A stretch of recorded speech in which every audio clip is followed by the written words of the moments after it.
What's shaking, everybody? You're listening to Imp Tab Avatar Blades in the Daofei, the Blades in the Dark actual play where we make up almost everything on the spot. I'm Ned Wilcock, your host and GM, and today I'm joined by... Christian Randall. Evan Peterson. The sweet and sultry Thomas Ryan. Ooh, we're starting off strong, trying to endear ourselves to the fans here, aren't we?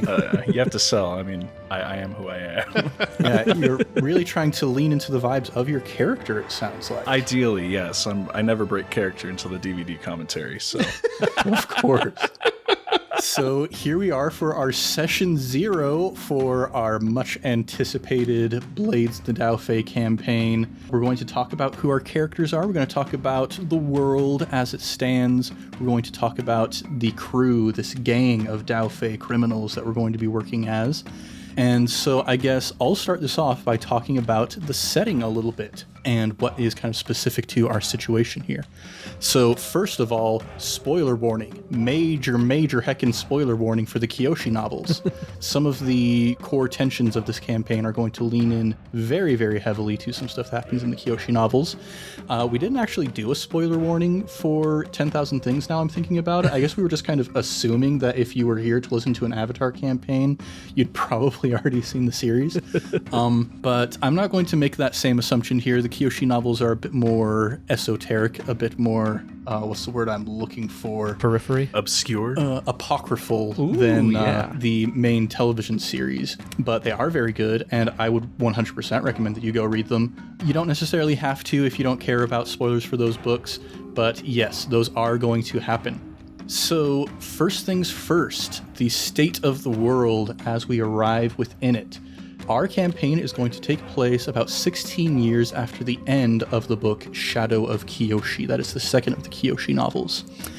We are going to be in Ba Sing Se, the Great Walled City, the impenetrable city.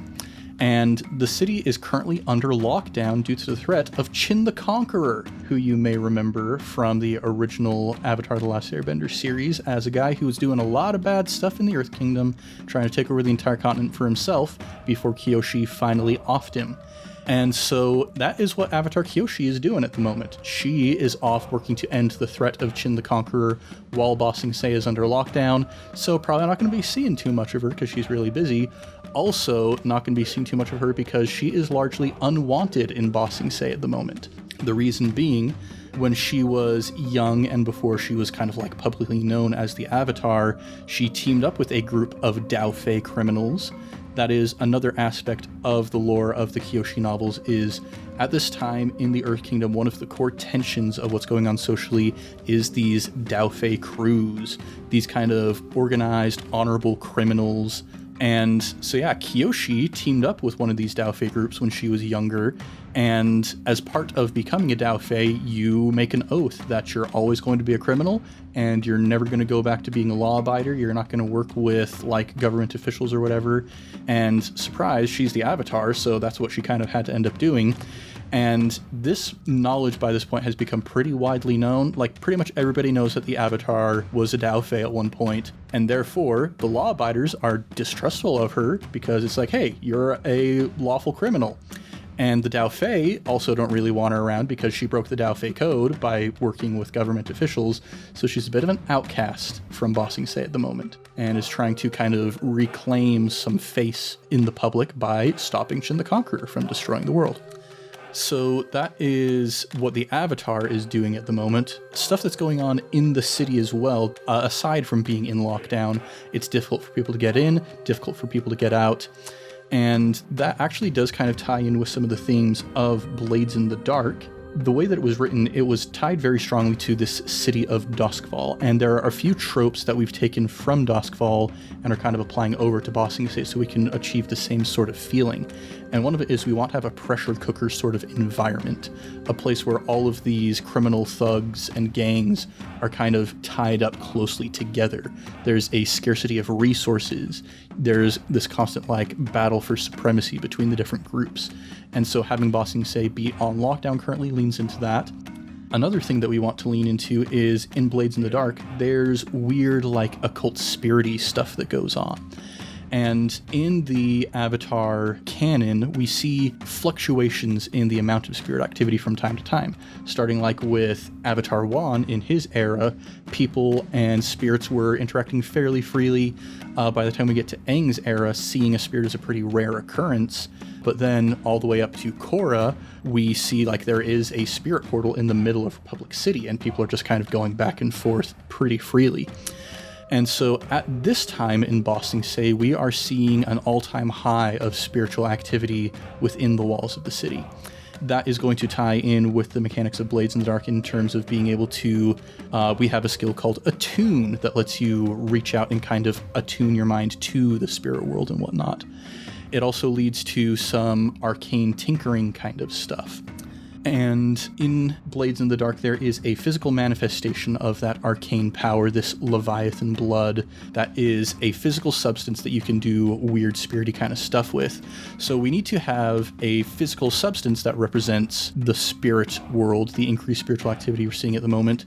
So what I have in mind is this weird green spirit goo. And what I do want to decide, this is a collaborative storytelling effort. So our first official collaborative decision, do we want to just like straight up call this stuff ectoplasm? Like, do we want to lean into the Ghostbusters vibe, or do we want to come up with another cool name for it? So when you first started that sentence, I did not know where it was going to end up, but I was going to pitch tea as the ghost essence or whatever. Oh. So just like straight up tea.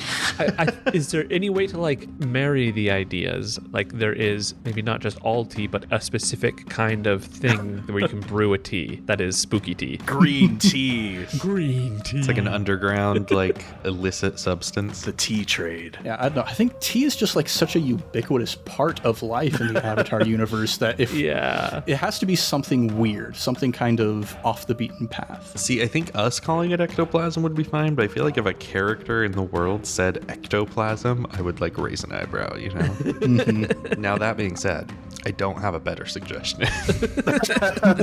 Well, we have weird spirit stuff in Korra, the spirit vines. Mm-hmm. I was thinking, what about moss? Moss? Almost like it just grows in corners. It glows a little green. The spirit moss. Spirit moss. That'd be kind of cool. Because it grows, but is moss a fungus? Moss is a plant, not a fungus, right? It's, I don't want to get into the phylogeny of moss. This is not a biology podcast, man.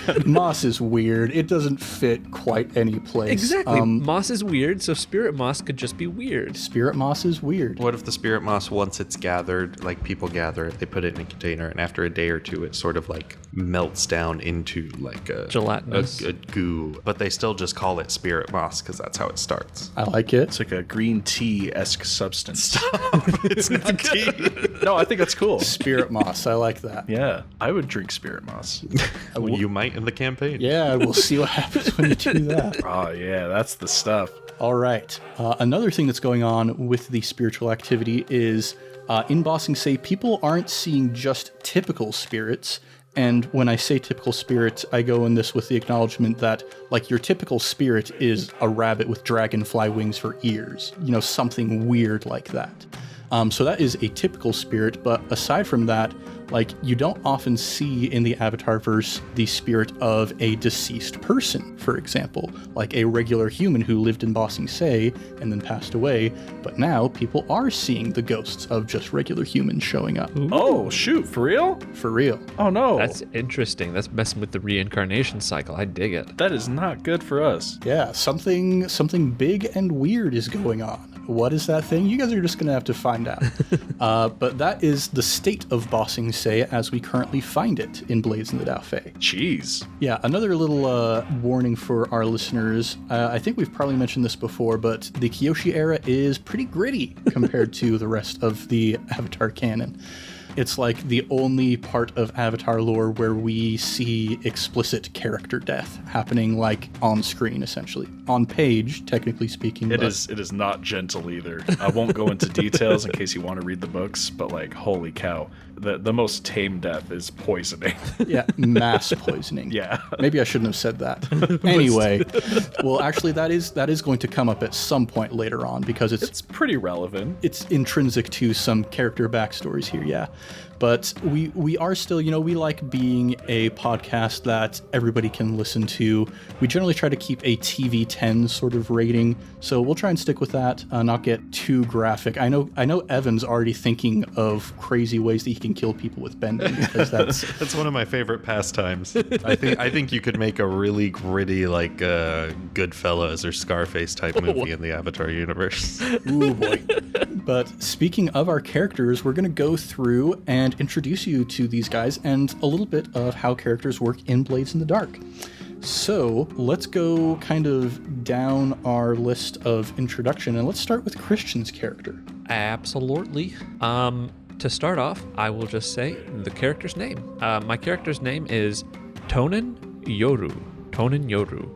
Similar to Avatar Legends, it's broke up into playbooks. So the playbook I am playing is The Slide. The description is a subtle manipulator and spy. Yeah, the way that you really get a sense for what a certain playbook does is they've got these special abilities that lean into their role, but also the way that you gain XP is similar to Avatar Legends in that, like, at the end of each session you ask these questions. And for each unique playbook, there is a specific motive. Like, if you succeeded in that goal, you're going to gain XP. And for the slide, the question is, did you address a challenge with deception or influence? So that is the big MO for the slide. Yeah, we were actually talking a little bit about how my character doesn't work unless they are seen. They need to be deceptive and talk and influence people, because if I just sneak around, I'm not going to be at my most effective. Mm-hmm.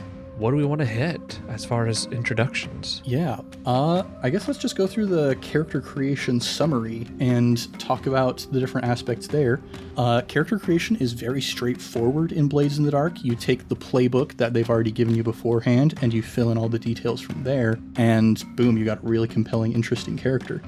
So your playbook is the slide. Next is your heritage. This is where your ancestry comes from, essentially. We've changed this up from Blades in the Dark as well, from all those different continents to specific areas within the Avatarverse. So where is Tonin from? As far as the region, it's the Taku region, which I'm excited to explore. Yeah. After you mentioned it. Yeah, if you've heard our finale talkback for 10,000 Things, we talked about Taku, this amazing economic city on the west coast of the Earth Kingdom that is not explored very much in the canon of Avatar. A really cool place. And so I've broken up the Earth Kingdom into a few major regions. Like, you've got the Foggy Swamp, you've got the desert, but then you've got, based on like the major cities, there's a Ba Sing Se region, the Omashu region, and the Taku region. And so, yeah, you are from kind of the western side of the continent. Yep. And my background, my family, I come from a family, a break-off sect of the Earth Sages. Mm-hmm. I am very different than my last character, but I am still kind of a monk. That is really good to know for my character. Just throwing that out there. Kind of a monk. I mean, very loosely. If I remember correctly, during this time, the Earth Sages are going through some stuff. Yeah, we talked about how that mass poisoning was going to become germane pretty soon here. So here is like our first major spoiler for the Kyoshi novels. At the end of the first book, a certain character, basically a whole bunch of Earth Sages have come together, meeting at his home, and they're basically going to tear him apart politically. And what does he do? He poisons every single one of them with tea. I'm trying to remember exactly like what percentage of the Earth Sages were there. I'm not sure if they mentioned a specific number, but there is an immense power vacuum in the Earth Kingdom at the moment because all the sages got poisoned. Yeah, and that's kind of the impetus of my character. I'm of this break-off sect that's kind of always been small. One of the reasons we weren't invited to this big conclave. But now that there's this vacuum, I'm hoping we can rise up. Because I'm not throwing away my shot. Oh my gosh. Of course. All right, so that's your heritage and your background. You're from Taku region, and your background is in law. Next, we'll talk a little bit about actions. This is a little bit different from Avatar Legends and a bit more like something akin to Dungeons & Dragons in that you have specific actions, specific skills that you are well versed in. We don't need to get too much into the gritty of how that works right now, but what are some of your top skills that are going to kind of define who your character is? For sure. My focus is definitely going to be in the two skills of consort and sway. Like I said, I need to talk. I need to be seen for my character to work. I'm all about disguising myself, manipulating other people, spying. I need to be in the action without...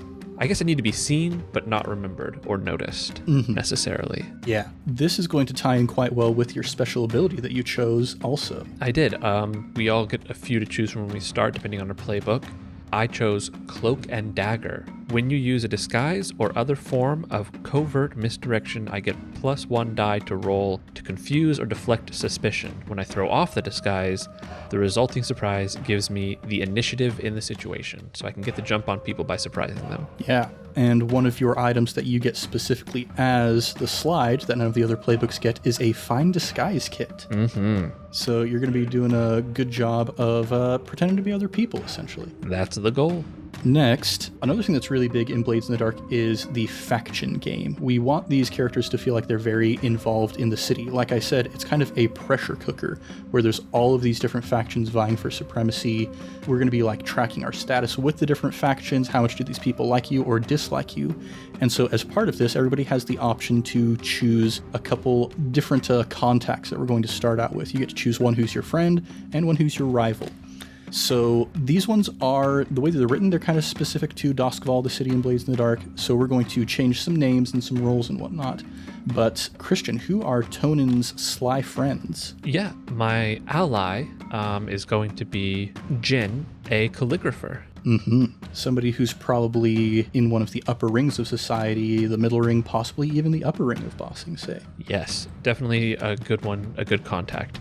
And my enemy, I don't actually know the name of. Yes, so in Blades in the Dark, it's a gang leader of sorts. You decided that you wanted it to be an Earth Sage because, you know, there's some rivalry there with your particular goals as a character.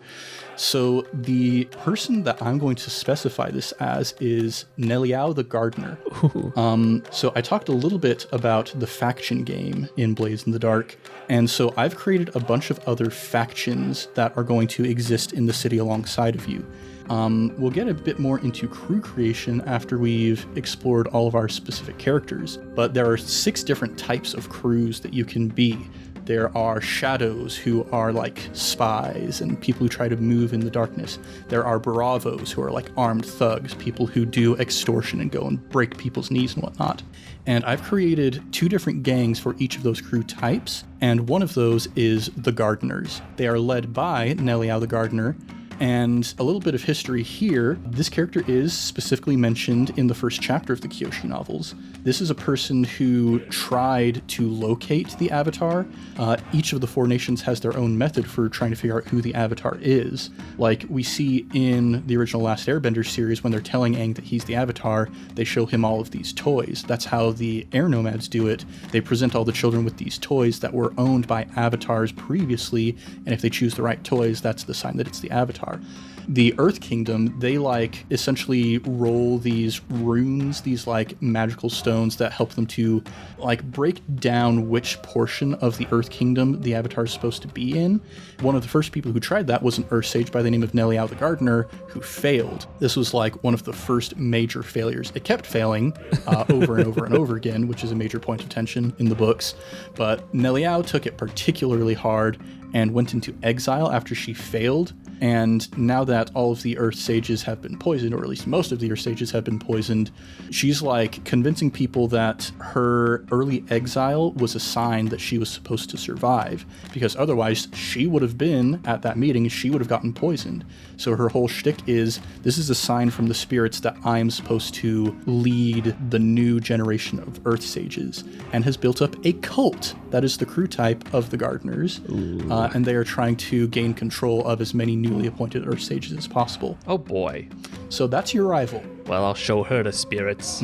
Why I oughta. Jeez. Is that your character voice? That is not my character's voice, no. It's Popeye. I love it. All right, and now the next thing we're going to talk about is your vice. This is another part of the things that leans into kind of the grittiness of the Kyoshi era. The way that you decrease the stress that you take after a difficult job is you have to indulge in your vice to cool down a little bit. And what is the vice that you have chosen? Of the options, I chose obligation. It's sort of tied to my monastic tradition. I need to spend time studying people and drawing them. It really helps with my disguises as well. I can use these drawings and, studying how people walk, how people talk, how they move. It helps me in my disguises and my spy work. Mm-hmm. And when you hear the term vice initially, you're probably thinking something like, drinking or gambling. And those are definitely among the vices that you can choose from. But in mechanical terms, a vice is essentially something that you need to attend to outside of your criminal life, something that you are compelled towards. And having an obligation is one of those things. Then the final stuff is mostly just particular character details. We've already talked about what your name is, but we also specifically on the playbook are going to write down an alias and a look. So what is Tonan's alias? So this one, when we were playing, was a little tricky to figure out, but I think I got it. Amongst the crews, I guess, in the other Daofei, I'm known as the Face. But if, we're going to a gala or something and I need to obfuscate who I am, I go by the name Lao Kai. Yeah, I think this is a good way to do aliases, is having your underworld alias. In the Fight Club episode, you met Throat Cutter Gong, for example. That's his kind of underground alias. But if you're going into a fancy party and your character needs to be seen, you don't want to walk up to people and say, "Hello, my name's Throat Cutter Gong. How are you today?" So having an actual real person alias name, I think, is also very wise. Then your look, maybe a little bit of what your character is like. What would somebody see? Well, it's a little tricky because my whole thing is deception and disguises. So they see whatever I want them to see. But in general, when I'm amongst the crew and those I trust, I always wear a mask when I'm around people that I trust. It's just a pretty simple porcelain white mask. It is porcelain because, if I remember correctly, porcelain can do that thing where it doesn't need straps. It can just sit on your face. Interesting. If it is formed perfectly to your face, it'll just kind of hold on. Is that for real? That's awesome. I think that's for real. If you have a really well-made porcelain mask, it will stick to your face. Someone Google that and tell me I'm wrong. Yeah, holy cow. I didn't know that was a thing. We'll fact check this on our own time, but always wearing a mask amongst your crew. Interesting. Yeah, when I'm out and about, I'm always wearing some sort of disguise as practice or something, but amongst the crew I wear a white mask. It's got red lips with sort of black markings around the eyes. So you are just Amon. We're partnered with Amon. But yeah, that's the look, and definitely clothing is very much trying to be nondescript. I don't look like a monk. My sect is definitely more secretive. Right on. Well, let's go over to Evan's character then. Tell us a little bit about who you are. Yeah, so my name is Siwei Leng. I am from Omashu originally. Grew up sort of in poverty on the streets. Family didn't have any money. About as soon as I could, I got a job working in some warehouses, moving crates around, the Avatar equivalent of working at an Amazon factory, sending crates off to Ba Sing Se and whatnot. Until, a few years ago, I finally saved up enough coin to move me and my family to Ba Sing Se, where I've been trying to sort of make a living for myself there. Still not having much luck with the coin, and so there's one world of jobs where coin is abundant, and that's the criminal world. Indeed. And so you have taken on a criminal role. What is the playbook that you've chosen for Siwei? Right, so this playbook is called a cutter. They are a dangerous and intimidating fighter. They are sort of equivalent to, maybe if you're familiar with D&D, kind of a barbarian-esque type playbook. One of their permanent items that they always have with them is called, in the original Blades in the Dark terms, a Rage Essence Vial. Jeez. Something you can drink and go into sort of a rage. So so very much a physical specimen, intimidation, violence, all that fun stuff. Yeah, the cutter gains XP when they address challenges with violence or coercion. Mm-hmm. Very cool. So we're going to talk about which crew book we chose here in a minute, but I will say the cutter is a little, at first seems a little antithetical, so there will be some fun challenges to see how he fits in with our crew. And with that in mind, what are some of the skills that you're really going to be leaning into? So I'm leaning into all of these skills under the prowess heading that smarts, finesse, prowl, skirmish, and wreck. Basically, like I mentioned, all the physical. He is a physical specimen. They've got a little bit of commanding and swaying because, he's been on the streets a while. He's had to do a lot of negotiating. Command because he's terrifying. And your best skill currently is skirmish, so you're going to be doing a lot of fighting, it seems. Yep, getting into fisticuffs a little bit. Now, let's look at your dangerous friends. Who is your ally? Right. Do we need to rename my ally, Ned? Honestly, I think the names as they are pretty great. I kind of thought they worked all right. Okay, so my ally is a physiker, or, a physician doctor named Sawtooth. Yes. Sawtooth? Sawtooth. That is great. Holy cow. I imagine with a name like that, you're really only working with, Daofei gangs. Not exactly. Yeah, you're going to be hearing a lot of these kinds of names. I've put together a list of NPC names that I can pull up on the fly. Just a lot of cool underground sort of nicknames. Now, speaking of this being a person who probably only works with the Daofei, I figure that Sawtooth probably works for the Apothecarial Society. They are a crew of assassins. They're led by a mysterious individual who is a master poisoner and has a lot of knowledge of how to mix together different components and whatnot. So yes, they're assassins, and if you get on their bad side, that's no good for you, but they are also master herbalists and whatnot. They can make great poisons, but they can also make really good stuff to heal you up, and especially now that the spirit moss is becoming more prevalent, they can make stuff like rage essence, for example. Nice. Gets me my hookups. And then who's your rival? My rival is a cold killer named Mercy. Who I figure will probably be involved with the Fanged Mercenaries. That's the other crew of assassins. I'm glad we decided we already explained aliases, because I can guarantee those are both aliases of fellow criminals. I like the idea that someone had a little baby and they're like, oh, you know what? Let's give him the family name. He'll be Sawtooth. A name that goes back generations. I thought you were going to laugh at someone naming their child Mercy and then that child just growing up to be a killer. We've had killers named Mercy in our family since we lived on top of the lion turtles. All right. What is your vice, Seaway? My vice is a bit of a secret that hopefully it will come out in time. But for now, I just, after some of our jobs, I got stuff I need to do.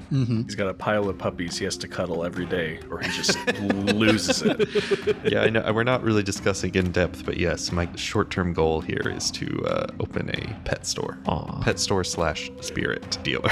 The spirit dealer is probably the underground aspect, and the pet store is probably the more legitimate business front, come to think of it. Yeah, and speaking of this whole pet store idea, this isn't going to show up on your playbook anywhere, but tell us about this little pet situation you got going on. Oh, right, yeah. So I do have a pet because I am passionate about opening this pet store. Right, it's not on the playbook. It's not he doesn't have many advantages other than being adorable. He is a hedgehog wolf. Or maybe I should say wolf hedgehog if the order matters, because he is the size of a hedgehog and quite spiky, but with a sort of dog-like face and demeanor. And his name is Spike, and he's my friend. He's my little pet that I take everywhere with me. To the point. I love it. Yeah, I do actually really like the idea of there being a specific difference between hedgehog wolves and wolf hedgehogs. So Spike is this little hedgehog-sized spiky wolf guy that hangs out with you, but you're also potentially breeding hedgehog wolves, which are terrifying giant wolves with porcupine quills all over them that you're going to be dealing out to the other gangs as watchdogs and that kind of stuff. It'll help me know which places not to hit. Or you know how to train them so you can get by them. Oh, that's true too. My favorite thing about this is the reason we came up with hedgehog wolves is we just had a random animal combination generator, and that was the first thing that came up, and we were like, that's actually kind of perfect. I love it. I think it's such a cute idea. Plus, it's like a staple of any Avatar story that there's a pet. It's true. They need the animal companion. Yeah, we had Marmar in the last one. He didn't really actually do anything of consequence. So What are you talking about? Except be adorable. Come on. We'll see if Spike does anything. Those finger guns were game changing. oh boy. And then last thing for Seaway is what's your alias and a bit of your look? Yeah, so look-wise, I look like Po from Mulan a little bit, if you need a little bit of a base to start with. Yeah, Chien Po. I sort of described him as a marshmallowy man with a big smile, just very kind of happy-go-lucky looker to him. And yeah, a little heftier, usually wears very basic robes because, not a lot of money to afford more ornate clothing. And then my aliases, you'll see here in a second, there's apparently some sort of face theme going along with my teammates. I did not get the memo, so my nickname to go along with Spike is the Wolf. Oh, nice. And also with the animals that I will be dealing out. But if I need a more legitimate name, I tell people my name is Willow Song. Beautiful. Love it. And I guess just any other things you feel like we need to know about Seaway before we move on. I probably should have extended that question to Christian as well about Tonin. Christian, is there anything you do too? Not particularly. I feel like everything else is a little bit in the sneak realm. We did not go over my special ability. That's correct. What did you choose? I chose one named Not to be Trifled With, which means I can push myself, which is a game mechanic we will explore further later, to do one of the following. Either perform a feat of physical force that verges on the superhuman, or engage a small gang on equal footing in close combat. And I think that verges on the superhuman. I'm kind of playing around with the idea of maybe he is very slightly, but since he's never had a chance to explore it, like a little bit of an earthbender. Interesting. And in moments of need, these things happen that he can't fully control or really know what's going on. Yeah, that's actually in the Kyoshi novels. She starts out, it's like, yeah, we know she's an earthbender, but she can't really control it. She doesn't have a lot of finesse. She can only move massive boulders in a moment of stress, but she doesn't have a lot of fine motor control. So that actually kind of fits in pretty well with the Kyoshi theme. Perfect. I guess I should note, Tonin is not a bender. Mm-hmm. No bending. Your original plan, I think, I was not a bender either, but I kind of like that idea to fit in with that verging on the superhuman. Yeah, maybe it's something you grow into. Yeah, we'll see. But yeah, that is Seaway. All right. Speaking of not a bender, Thomas, would you like to introduce your character? Hello, it's me, not a bender. My character is Hu Wei Young, a noble from Ba Sing Se, and for my playbook, I chose the Spider, a devious mastermind. Mm-hmm. The Spider gains XP when you address a challenge with calculation or conspiracy. Yeah, so ideally, my guy, he's not going to be getting into the thick of it too much. He's going to be pulling strings behind the scenes, getting the pre-info you need, that kind of stuff. But I mean, if he needs to get into the thick of it, he's ready for that. Mm-hmm. So what is your heritage and your background? So I am the oldest son of a minor noble family from Ba Sing Se. As a result of that, a lot of my duties growing up entailed handling the household administration, financial administration for the family estate, things like that. I didn't work in a warehouse or anything. I was a rich kid. I was from a noble family, so that's what I did. Indeed. Now, the skills that you're going to be leaning into, you have not necessarily explored a very wide breadth of skills, but you've got a few that are going to be pretty powerful. Yeah, I did not get a wide spread. I've min-maxed somewhat. For my guy, where he's doing a lot of, behind-the-scenes work, he's, pulling strings, things like that, I opted to go for 3 main skills. Study, which lets me kind of focus on somebody and see the little intricate details of what they're doing. Survey kind of keeps me aware of the room, what I should know, what I shouldn't know, things like that, and consort, so that I can help kind of convince people in a friendly way. I'm not trying to get them to lie to them to get them to do what I want, but I can do that too because I got one little tick and sway. Mm-hmm. And then your special ability, this is going to be one that's not actually in the Spider playbook. Yeah, so Blades in the Dark is awesome. If you really like customizing your character, Blades in the Dark is phenomenal. Right out the gate, when you build your character, you can pick a special ability. It does not, strictly speaking, have to be from your playbook. So for mine, I actually took one from the Slide playbook. It's called, looking into a mirror. I can always tell when someone is lying to me. Of course you chose that one. Yeah, I gotta make your life harder.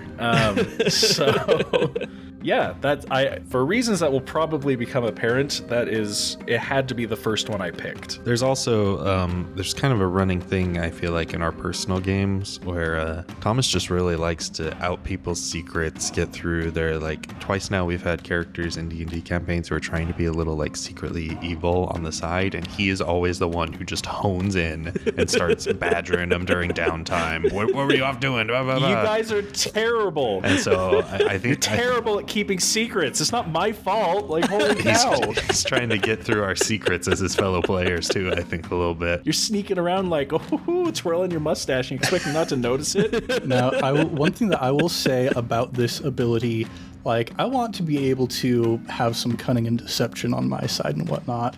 And it would be kind of lame for me to be like, yes, the gang leader turns to you and says, I swear, I did not kill that man. He killed that man. You can tell who killed that man. So I will say, like, this is an ability that whenever you want to, you can be like, Ned, is this person lying to me? I won't necessarily be forthcoming with the fact that they're lying to you, but essentially, whenever you want to make an insight check, you will automatically succeed that insight check. Well, something I was thinking about with it too, because I like to have these abilities, so if I really need to know something, I can. But given my position as like a noble, right? Even if I know someone is lying to me, I can't just be like, you're lying to me. I don't like that. Because a lot of noble talking or underground dealings, that kind of stuff, it requires a layer of subtlety, discretion, things like that. So even if I know that someone is lying to me, in the moment, I doubt that's going to change the outcome. Mm-hmm. But yeah, definitely like a really good special ability.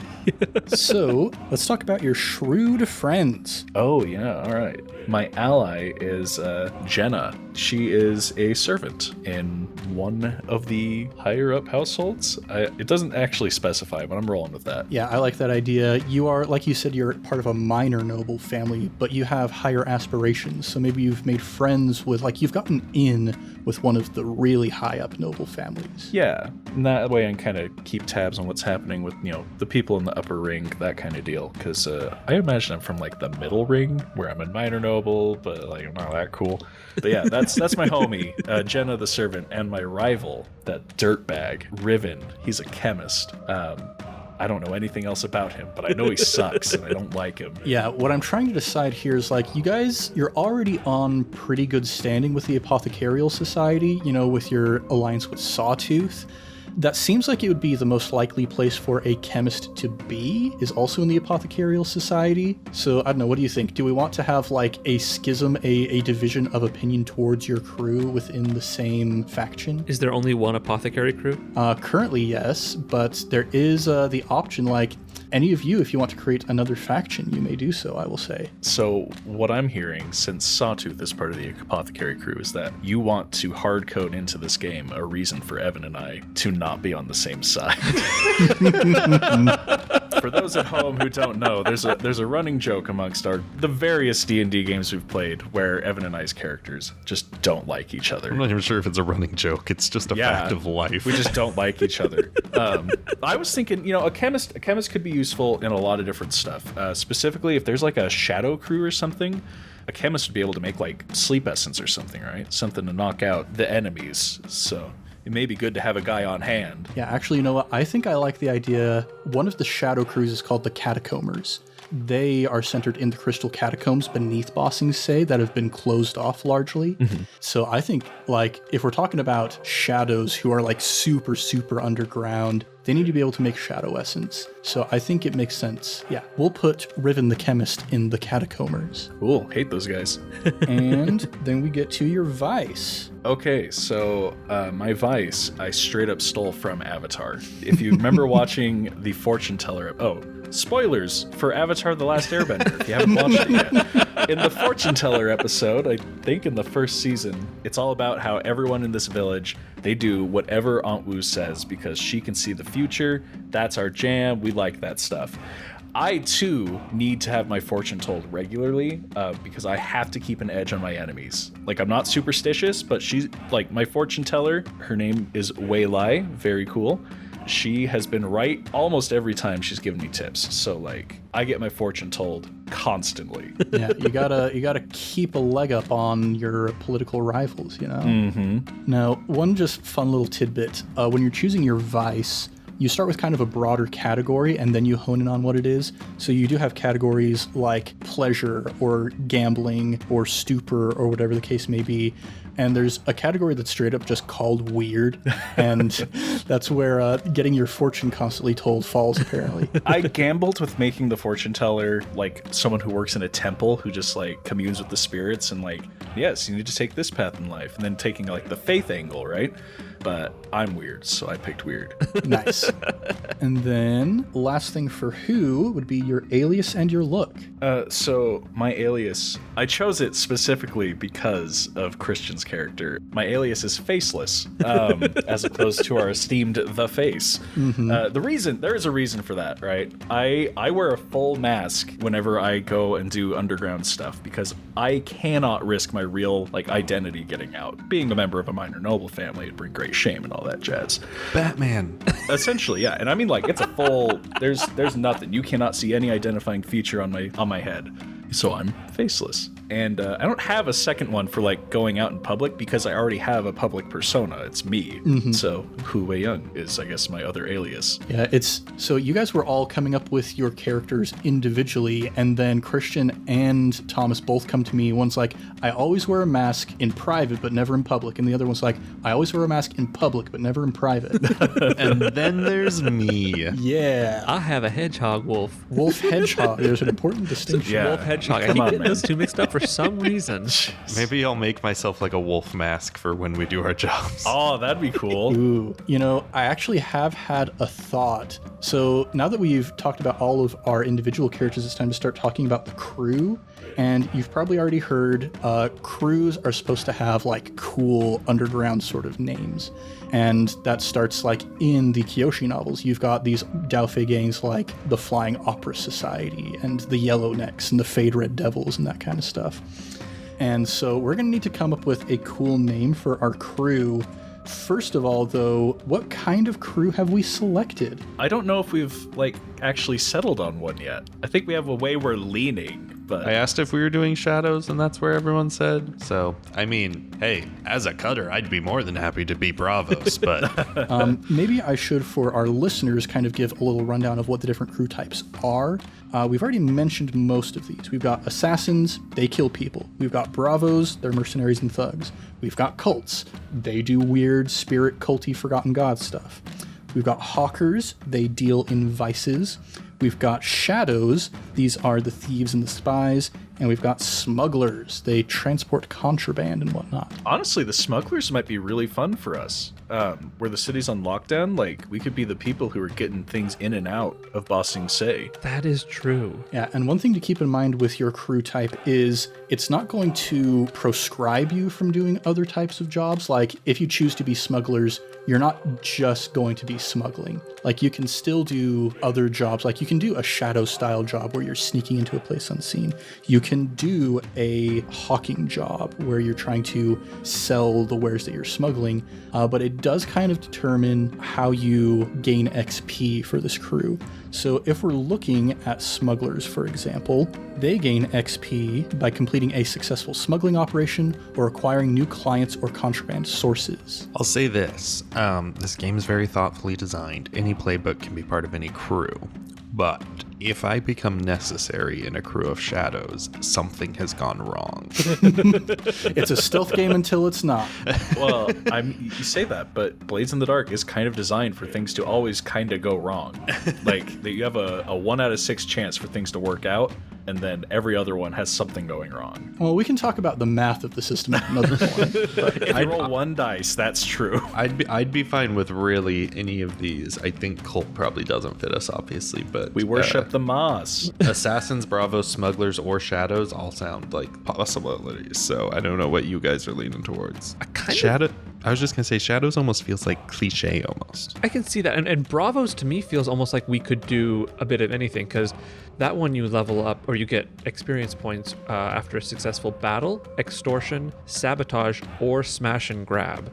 So with our more talkers, extortion is easy. Obviously, someone's excited about the smash and grab in the battle. Let me just rearrange my points and put more into rec. Let's talk at this point actually about some of our ambitions that we have within the crew, because maybe that'll help us hone in on a specific crew type. So let's start with Thomas, because you had already brought up a little bit of like you have some pretty lofty goals that you're working towards. So I like to dream big. I'm a minor noble. I'm tired of not being top of the pile. I want to become the king of the Earth Kingdom. The Earth King, if you will. Yes. That is explicitly my long-term goal in this campaign. So things are going to have to go south for the Earth King. Documents will need to be forged, things like that.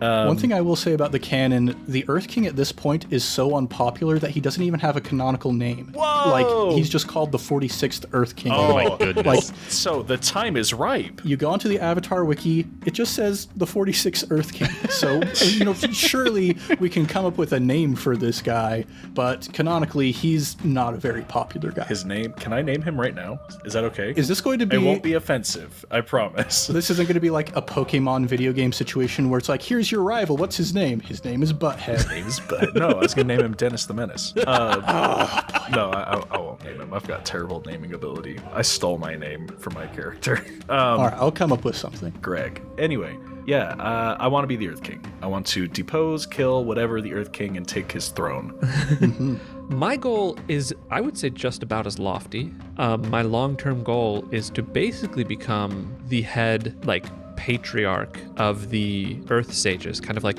the Pope, if we were to go real-world analogous. And also the connection in the Avatar verse, in the Kyoshi novels, the guy who poisoned all the other sages, his name is Janju.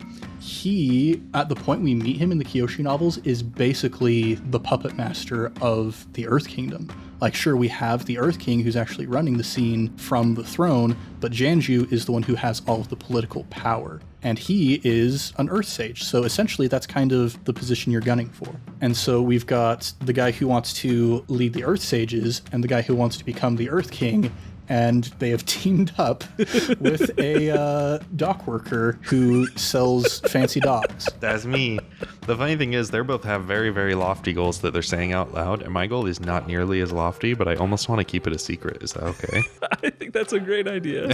I swear. I'll give you the hint that it is not nearly as lofty, but I have an idea for a long-term goal, and I'm going to keep it a secret for now. I do not trust you. We're all scoundrels. You want to be the Earth King, and I need to take you out. No, he wants to be the head general. Oh, that'd be cool. So with these goals in mind, political upheaval, what crew type do we feel like is going to most serve that goal?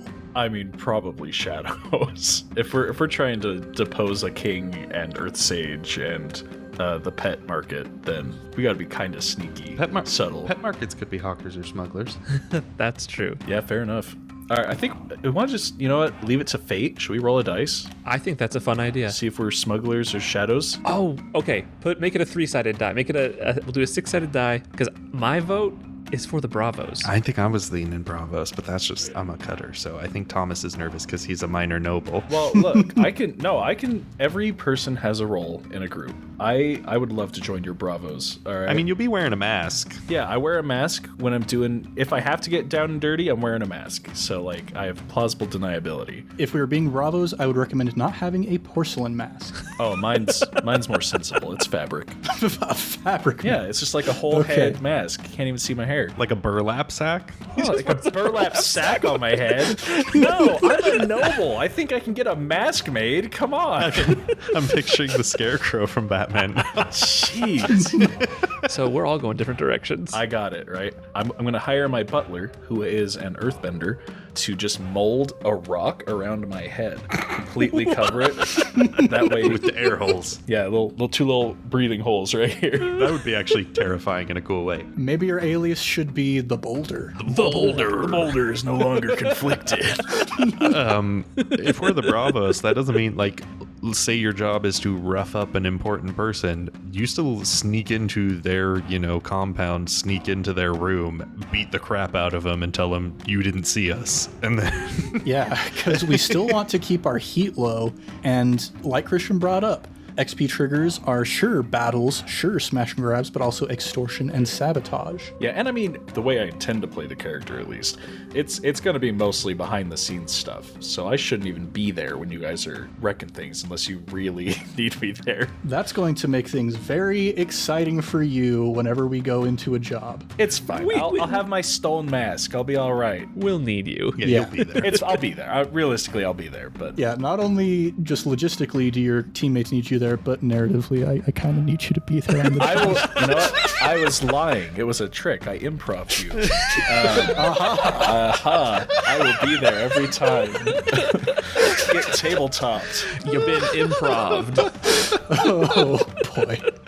All right, so we're going to be bravos, and actually a very surprising turn of events for me. We've been talking about this game for a while now, and we've been planning on shadows pretty much since the beginning. Mm-hmm. Get improv'd. That's our new catchphrase. Get improv'd. All right, now for the name, we got to have a cool name for our group here.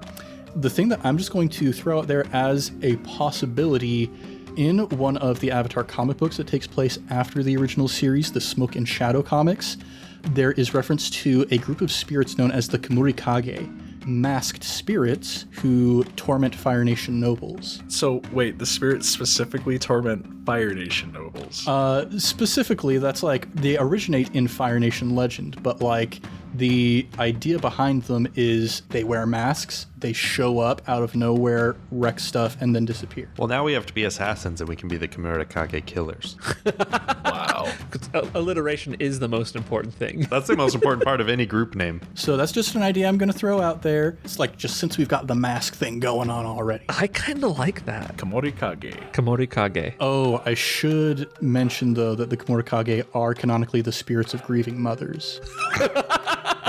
Hey, I assume we're all playing men, right? The ultimate deniability. We're not even grieving mothers. Well, that can't be us. We're not mothers. I'm definitely not grieving. You're just really just throwing the scent off. You must be thinking of a different crew. Because I like the masked spirits idea. Yeah, I will definitely, if we're all doing masks, I'm down to wear a wooden wolf mask. We could just keep it simple. I mean, the masked spirits. The masked spirits and the face, the faceless, and the wolf. I mean, I think that sounds good. The masked spirits. I'm good with it. I dig it. Let's do it. All right. It is It is chosen. Yes. A consensus has been reached. That's what I was trying to say. Yo, this is Future Ned here with just a little heads up about the remainder of the episode. So as we work together to continue to fill out the crew sheet, we're going to be talking about a lot of game mechanics that can be a little confusing out of context, unfortunately. If you're okay with learning about the mechanics of the new game, then by all means keep on listening. But if you're here mostly just for like the story, getting to know the characters and their goals and whatnot, you've already got pretty much all of the story already, so this could be your jumping off point if you want to. There will be some story aspects that we'll discuss later on in the episode, but nothing you wouldn't be able to pick up through context clues. But, the choice is yours, whether you want to hear about mechanics or just wait until next week when we get into the actual adventure. The choice is up to you. But now, on with the show.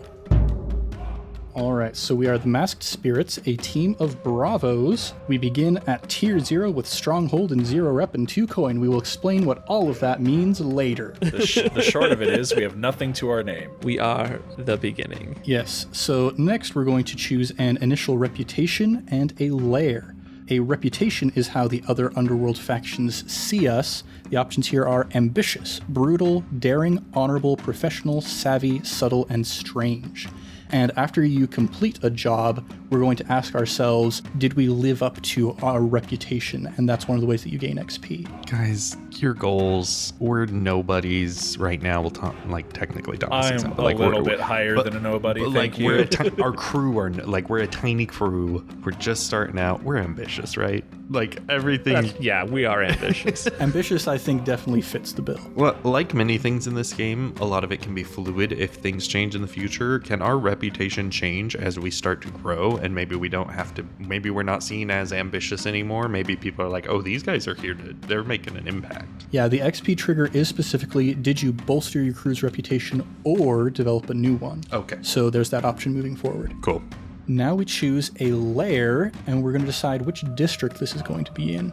So I've split Bossing Say up into a few different districts. We've got the Upper Ring is its own district. In the Middle Ring, we have a noble and a mercantile district, sort of residential versus economical. Then down in the Lower Ring of Bossing Say, we're going to have 3 different districts, which I still need to come up with specific names for them. I figure like one of them is going to be the Lung Cow district, because that's kind of already something that we've dealt with a little bit in Fight Club. We've also talked about in 10,000 Things, a couple more districts there, and then maybe 1 or 2 districts out in the Agrarian Zone. So I guess first is, which ring do we want to be in? My first thought right off the bat was to help make Hu Weiyong's life easier. If we are in the mercantile side of the Middle Ring, then it makes sense for him to be there, but it's not too close to home, since that's the part of the city he generally lives in. Might be a good place to set up shop. Because you're from the Middle Ring, right? Yeah, I'm from the Middle Ring, and specifically, I wrote this down into my backstory. I've handled financial administration for the household, so it would make sense for me to spend a lot of time in the mercantile district, trying to make deals, blah blah blah. You're just going about your business. Yeah. Now I don't know. In the Avatar verse, right? I don't know. Are Lower Ring people allowed in the Middle Ring? Like, is it a hard wall you can't cross, or what's the deal? I'm trying to remember what the exact canon is, but I know in 10,000 Things we established that there needed to be at least some kind of clearance to get from ring to ring. So I think we'll probably stick with something like that. And plus, I think that's good because it would be untenable for us to be in the Upper Ring, obviously. Yeah. And I think especially since the entire city is under lockdown, I think it makes sense they would also be beefing up security between the rings. But if we establish like our home base is in the Middle Ring, it establishes that we must have credentials to be able to go from middle to lower and lower to middle at least. So we've got a little bit more wiggle room than if we established our base in the Lower Ring. I mean, we'll still have to sneak into the Upper Ring to do some jobs, I'm sure, but it makes our life a little easier. Well, once I'm king, I'll give you guys a pass, and you can just come into the Upper Ring when you want. I do think that this should be kind of, even if it's not your goal, Evan, the 2 of us might try and place you as the general of the army, so we control the military, the state, and the religion. We'll force you in. We control everything. Deal. You're like, I just want my pets. And we're like, no, you're in charge of the army now. You're in charge of the entire military. All right, now we get to figure out what our specific lair is going to be. Oh yeah, we can pick like the spot it's at. Now, the first thing that comes to mind for me is, Seaway, if you want to become like a reputable breeder, we could have like the front of your lair be your pet breeding shop. Definitely. Like you're still working on getting all of the stuff actually set up, but you can like have the location itself ready to go. Yeah, that was going to be my short-term goal. So maybe it's like currently an empty shop with like a coming soon sign on the door, and we're just the workers setting everything up. Yeah, you've hired a graphic designer to make your logo. You've got your Instagram all set up and whatnot. Now you just got to actually start the business. Yep. I like that. If only you knew a guy who has money and a financial administration background. That's you. That's where you come in. And the hookup in the Middle Ring. If only. Yeah, so do we want to come up with a fun name for this business? Like Lang's Hedgehog Wolves or something? Lang's Discount Pets. They gotta go fast.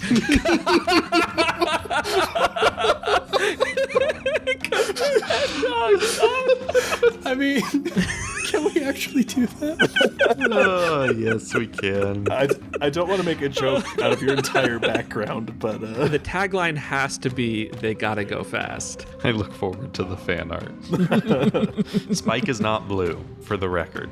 Okay. My wolf hedgehog is not blue. So, is it Lang's Discount Pets?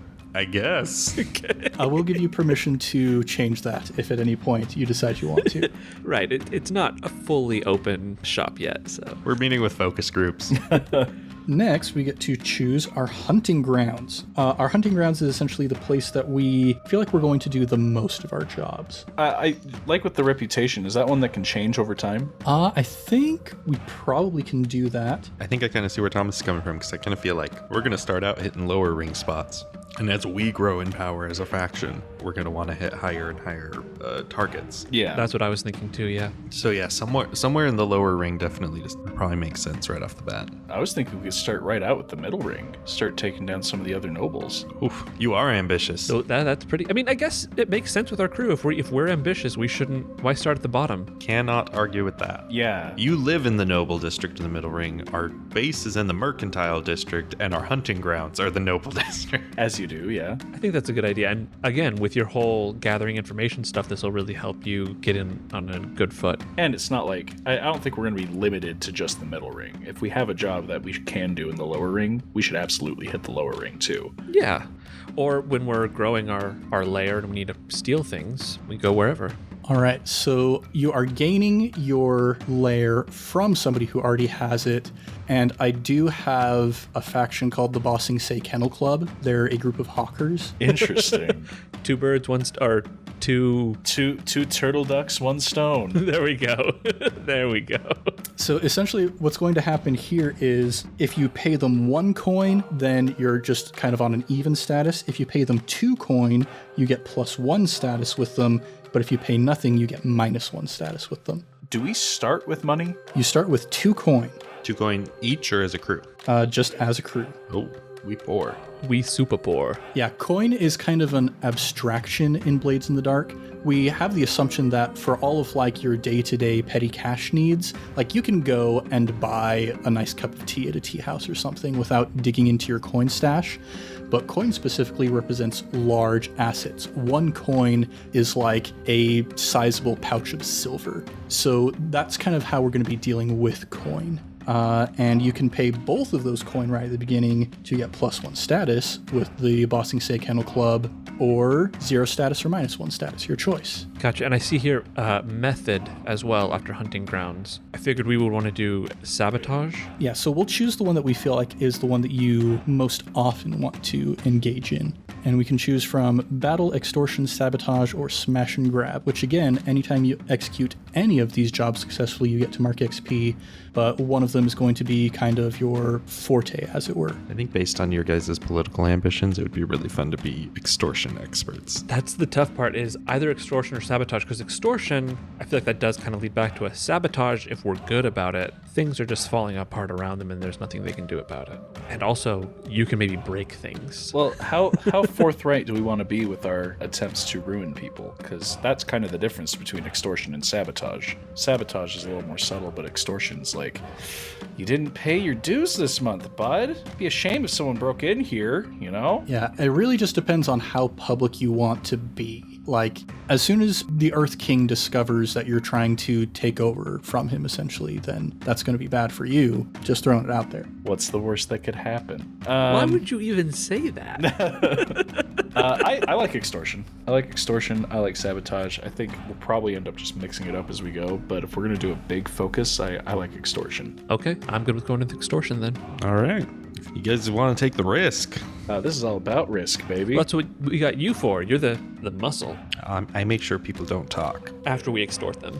All right. Now, we need to make the decision. How much coin do we want to pay to the Bossing Say Kennel Club? So is this something we pay once? Yes, right here at the beginning. Okay, sorry, I misunderstood that. That way we can get our start in this area, right? Correct. Okay. I think I don't want to give them more than we have to, so I say 1 coin. let's keep it neutral. 1 coin. All right. Next, we're going to choose a special ability. Similarly to all of the playbooks, the crew has a special ability they can choose. There's a lot of good ones, too. I haven't actually looked at the Bravos before. Yeah, they got some really fun one. What about Blood Brothers? We're homies. It says when you fight alongside your cohorts in combat, they get +1 dice for teamwork rolls, which are set up in group actions. And all of our cohorts get the Thugs type for free. If they're already Thugs, we can do something else. But they get the Thugs type. Oh, basically meaning all of our cohorts are going to be muscly. Don't worry, listeners. All of this will make sense in time. But as far as like us specifically, if we're working together, we get more dice to roll. I like Blood Brothers. I like War Dogs. Those are my 2 votes. War Dogs is when you're at war with another faction, your crew does not suffer -1 hold, and PCs still get 2 downtime activities instead of just 1. So the question here is, do you guys want to be at war frequently? Do we want to be, or will we be? That's why I was thinking that's like more of a backup plan. That's like If things go south, yes, then we want that. like if we take Blood Brothers and then we do go to war, we'll be like, gosh, I wish we'd taken War Dogs. But if we take Blood Brothers, maybe we'll be less likely to go to war because our rolls will be better in the first place. I mean, if we want to make this more complicated, we can take a special ability from another crew book, too. We don't have to go with one specifically from the Bravos. Well, this has already been exceedingly simple. So I think Blood Brothers is good to start us Blood off. Brothers is my vote. Let's do it. All right. Next thing we're going to get is some crew upgrades. And there's a whole bunch of upgrades that we can choose from. There are crew-specific upgrades, like for the Bravos specifically, they can have contacts in the prison. They could get 2 free load of weapons and armor, which is something that we'll talk about later. Essentially, how much gear can you bring on your jobs with you? And they can also upgrade their lair, like they can make their lair be hidden, or they can have a vault where they can store more coin in their lair than they could just have on their person normally. So there's a lot of them here. We get 2 crew upgrades. 2 of them should be pre-selected. You have training in prowess. So whenever one of you guys takes a training downtime activity, you get an extra XP with that. And you already start out with a cohort of thugs. You have a group of knee breakers who are friends with you already. Hot dog, look at us. We don't even have to get our hands dirty. We are a true gang. We have the 3 of us in our cohorts. I like this already. Bravos was a good choice, guys. Yeah. And we choose one more? Yeah, if we choose another one, I kind of like the idea of getting to take more stuff into our jobs. Yeah, I really always like the idea of having 2 free load. It's always nice to be able to have a backup. Yeah, this is specifically 2 free load of weapons and armor. So that'll be something to keep in mind, but very useful. Having a hidden lair could also be useful. I think a hidden lair might be more useful right now. I like it, and it works with our idea of still setting it up. So we set it up, and we really focused on the hidden layer part before we got the pet shop running. So hidden lair and Bravo's rigging, 2 free load of weapons and armor. Oh, we can do both? Yeah. Oh, it's 2 more. Okay. both. Yeah, holy cow. Porque no los dos. That's awesome. Yeah. Wait, what are elite thugs? Do we want our thugs to be elite thugs? Yeah. So if you choose the elite thugs, all of your cohorts with the thug type get +1 die to their quality roll for thug-related actions. And all of our cohorts automatically have the thug type because of Blood Brothers. Guys, we're gaming the system. I think that sounds pretty wise. Let's do turbo thugs right out the gate. I think we can start off with a little lower load going into our jobs in order to make sure our crew is top tier. Yeah. All right. Now, since we start out with a cohort, we get to design this cohort. Wow. First, before we get to that, we do need to do some more of the faction game. So one faction helped us to get an upgrade, and we take +1 status with them. One faction was harmed when we got an upgrade. We take -2 status with them. One personal rule that I'm going to make here is, in Blades in the Dark, there are so many factions. There's I want to say 6 or so different factions. We have significantly fewer of them, so the faction game is less widespread. As soon as you get -3 status with the faction, then you're at war. And since there are fewer factions to go around, you're more likely to be hitting the same factions over and over again, which means you get to war much quicker. So I think for this, since we have fewer factions, I'm probably going to have it, whenever the book says take -2 status with a faction, we'll do -1 status instead. We appreciate that greatly. So one faction helped us and we benefit from that. One faction was harmed and that is bad for us. So do we think a faction helped us to get the elite thugs or helped us to get the hidden lair? Probably where we're just starting out, I would guess probably a group of trained thugs were sent our way from another crew. That does make sense. Didn't you also mention, though, that we got the lair from someone? Yeah, so either way, you got the lair from the Bossing Say Kennel Club. Now it's just a matter of, are they being helpful about it or are they upset about it? Did we steal a lair from these guys? I like the idea that the thugs they helped us with, but they're not happy that we have a hidden layer on their turf now. So we'll say we get -1 status with the Bossing Say Kennel Club because you took one of their shops, and you'll get +1 status with whichever faction got you that group of thugs. We'll say that group is going to be the Jings. The Jings are a team of Bravos. Their situation has changed a little bit from that whole Lungkao city block thing that happened in the Fight Club one-shot, but we'll get into that in a little bit. For the time being, you've got +1 status with the Jings, -1 status with the Bossing Say Kennel Club. Positive Jing. Positive Jing. Now we choose who our favorite contact is. We have a few different options on our playbook here. We've got a pit fighter, a member of the city guard, a blacksmith, a physiker, a ward boss, and a tavern owner. I know we've already got Bone Saw Scary Man as a physiker. Sawtooth. Sorry, Sawtooth, not Bone Saw. I was thinking of something else. It's all right. I'm always thinking about Spider-Man too. What is a ward boss? That would be more of a working class kind of situation, like this guy is in charge of the people who handle shipments coming in from outside of Ba Sing Se, or this is the guy in charge of the farmers who are bringing their produce into the city, that kind of stuff. Okay. It's kind of like a city guard in our pocket. That feels like just a really good thing to have. I can't fight that. Yeah. I like it. Let's do it. Let's get the guard. All right. Yeah, let me look at my list of NPC names. We'll just call this guy General So. General So. You can't do that. No, we'll not go He that. would be a lieutenant at this point. We're not going to go that off the rails this early on. We'll call this guy Boots. Boots? Boots. Because he's just out there hitting the pavement. I like it. And now we continue with the faction game. One faction is friendly with Boots. We take +1 status with them. One faction is unfriendly with Boots. Take -1 status with them. So it makes sense the guards would be friendly with him. Is the guards a faction? Yes. So aside from the specific crews, we also have factions for the different sort of political and logistical factions within the city, and also just the citizenry of each district.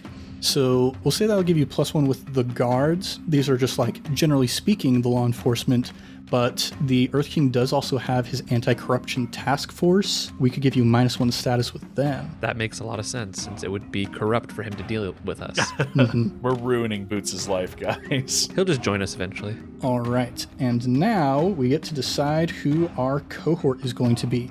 Now, when you select a cohort, you have the option to either make it be a single expert or a group of a specific type. Since we already know, like, they gave us this upgrade, it is specifically a gang of thugs. We're going to go with that. But in the future, we could say we want an expert tinkerer or that kind of thing. So a group of thugs is killers, brawlers, and roustabouts. The gang has scale and quality equal to your current crew tier, which is 0. That makes things pretty easy. What about them being elite thugs? Does that make them 1? Yes, that does give them +1 quality. Yeah. What we need to choose now are some edges and some flaws. If we choose 1 edge, we need to choose 1 flaw, or we could choose 2 edges and 2 flaws. The options are as follows. The edges are fearsome, they are terrifying in aspect and reputation. Independent, they can be trusted to make good decisions and act on their own initiative in absence of direct orders. They are loyal, they can't be bribed or turned against you. Or they are tenacious, they won't be deterred from attack. The flaws, however, there is principled, they have an ethic or values they won't betray. They are savage, they are excessively violent and cruel. They are unreliable, they aren't always available due to other obligations, stupefaction from their vices, etc. Or they are wild, they are drunken, debauched, and loud-mouthed. I mean, I think loyalty has got to be one of our picks. That feels pretty reasonable. I feel like it doesn't matter what kind of cohort we choose, we always got to make sure they're loyal. I don't want to be betrayed by anyone but you guys. Aw, that's so thoughtful. So we can do 2 each if we want to really make these guys something. That is true. I was thinking loyal and the one where they are trusted to make intelligent decisions. Loyal and independent. Loyal and independent. And then for the vice or the bad ones, choosing something like the one where they're way too violent. Savage. Because if we can trust them, then sure, they might be savage, but we can trust them to make reasonable decisions. If we do 2 edges, we gotta do 2 flaws. I just don't know what the other flaw would be that I would choose. I really want him to be drunken. I want them to be principled, because then they've got an ethics or values they won't betray. So, like, they might just straight up refuse to do certain jobs for us. Since this is our first one, I might encourage you to choose just 1 of each, but you can choose 2 of each if you would like. What if we can trust them and they have principles? Just that's it. Can we go up from there? Like, do they level up with us at all, or the? You can add additional gang types to your cohorts, but you cannot give them additional edges or flaws. However, in the future, you can gain additional cohorts that you could give edges and flaws to as you choose. Okay. So when we say we trust them, is that we trust them not to betray us, loyal, or trust them to do the job on their own, independent. I don't want to be betrayed. Yeah, loyal. Yeah, I'm going with that. All right, loyal and principled. Call them man's best friends. Wow. Man's best friends. And the leader of this group of thugs will be named General So. Gosh. Something about that feels wrong. Actually, since they're man's best friends, we'll go with Eelhound. Oh. That's a good name for like a sub boss. Maybe General So is just an actual general in the bossing scene. He's a very serious military figure. You need to stop mocking him. Yeah, we will meet General Tso at some point in this campaign. Don't you worry. Well, guys, we've got players. We've got a crew. I think we're ready to start this campaign. We did it. Woo! We will admit it's a bit of a leap from as far as complexity from Avatar Legends, so we will keep you in the loop as we continue to work through this. Yes, there was a lot of heavy mechanical stuff right here off the beginning, but all of those little bits and pieces will be explained as we go through. And it's the kind of game that really starts to make more sense when you actually see it in action. So don't worry, you'll catch on just fine. I'm excited. And with that, we will see you guys next week for the first official episode of this campaign, exploring the underbelly of Ba Sing Se with these here people. But for now, dang it, I need to revise my outro because it's a new campaign. In any way, you know all this stuff. We've got a sister podcast, I Cast Fireball, a D&D 5e actual play. They're getting very popular and it's very exciting. So never been a better time to hop on the train. We've got our Fate campaigns you can listen to. We've got ImpTab Avatar 10,000 Things you can listen to. We've got a Patreon that you can go check out. We've got bonus content over there and a Discord that you can hop into. We are also an affiliate with FanRoll, formerly Metallic Dice Games. If you use coupon code VroomVroomFifi at checkout, you can get 10% off your order there. And let's see, anything else I'm forgetting? We love you guys. We love you. Thanks for joining us. Happy Hanukkah to those who celebrate. This is coming out in January. Never mind. Didn't realize that. We did not record it in January, I'll tell you that. But in any case, we will see you next week for the beginning of this campaign. I have been Ned Wilcock, your host and GM, and today I've been joined by Christian Randall playing Tonin Yoru. Evan Peterson playing Siwei Lang. Thomas Orion playing Hu Wei Young. Much love and stuff, everybody. We'll catch you next time on ImpTab Avatar, Blades in the Daofei.